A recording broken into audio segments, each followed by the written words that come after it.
Hello and welcome to the Cannes Parallel Challenge 2024. My name is Arno. And my name is Matt, and today we're going to be paralleling Andrea Arnold's Red Road and her new film, Bird.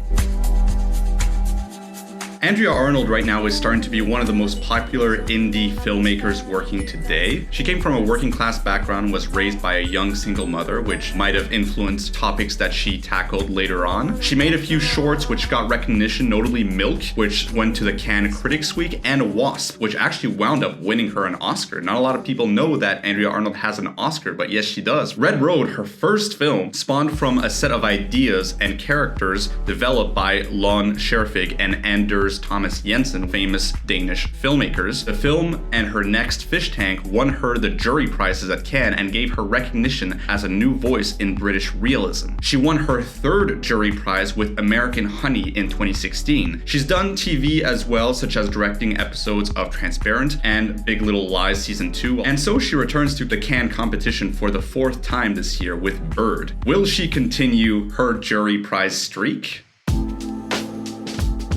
Red Road stars Kate Dickie playing a CCTV operator who views cameras around a low-income Glasgow neighborhood, watching for crime to report. And one day she sees someone she recognizes on the cameras and begins to obsessively follow them. Like all Andrea Arnold films, it's very naturalistic and subtle in its approach, human in a way similar to Ken Loach and the other kitchen sink realists of Britain. For the first half hour of this, I wasn't really sure how to feel about Red Road, but as the film went on, it clicked into place for me as the pieces started to come together. And unlike many realist films, I was really surprised that this is a little bit of a puzzle box film. At least personally, I felt that the way it slowly gave us the hints of what was going on was really unlike other realist films that I've seen.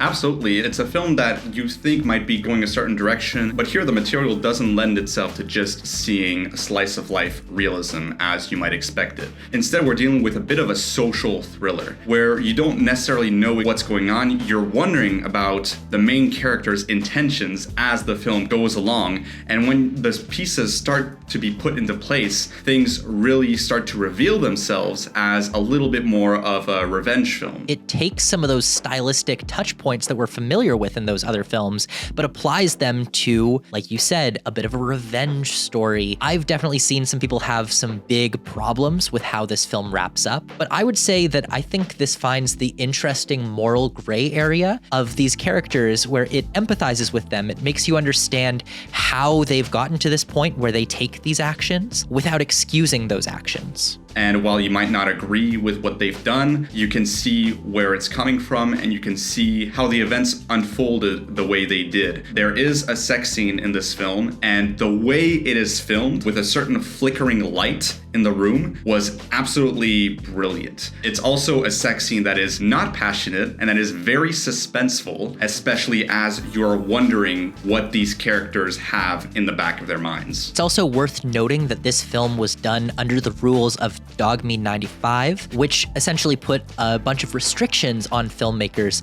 such as they could not bring any props into the space that did not already exist in the space. And so the film carries that sort of naturalistic look to it. I will highlight Kate Dickie, which to me had a really wonderful performance. Once you start to understand what is motivating her, everything just kind of clicks into place. She's also never overplaying things. It's very much in subtlety in what is not said and what she is feeling internally. The way that she is playing a character as well in this film, and she is trying to make herself look like somebody else. There's also some interesting things in this film about the gaze and about looking, especially in the age of cameras everywhere, the surveillance age. We get to see the film through the eyes of someone who is a watcher in life, who exists on the periphery, not living for herself, but watching others live. And a lot of the suspense of the film is derived from, instead of being able to gaze from the safety of the CCTV operation room, she is putting herself on the field in front of those cameras.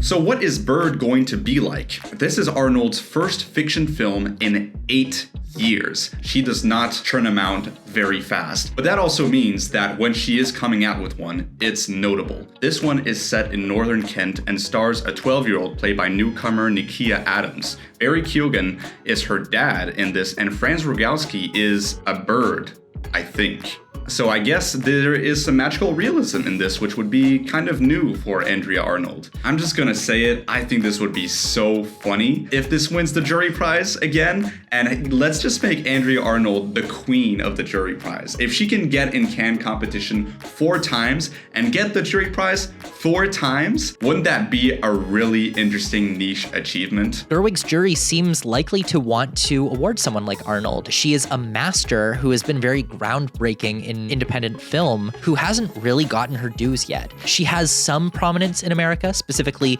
getting to direct a full season of Big Little Lies, whether or not the show was taken from her in the edit room, and also in a year with so few women in competition, and yet a woman is leading the jury, it's possible that that could be motivation to award the Palme to one of the female filmmakers in competition, specifically one who's been consistently churning out amazing work time and time again. I'll be honest, from what I know about the film, I have trouble seeing this as a Palme, but I think this has a very good shot in director to recognize Arnold. And very often women are relegated to the screenplay prize while men are given the directing award, and it would be a nice switcheroo for that prize to be given to Andrea Arnold. This would be one of my biggest bets as to a film that Neon or A24 will buy as soon as it premieres. Absolutely, I think this is one of the titles that most distributors have an eye on right now. In the next episode, we go big with Francis Ford Coppola's financial disaster, One from the Heart, and his new $120 million gamble, Megalopolis. Was it worth the risk, or will he lose it all? Come join us next time.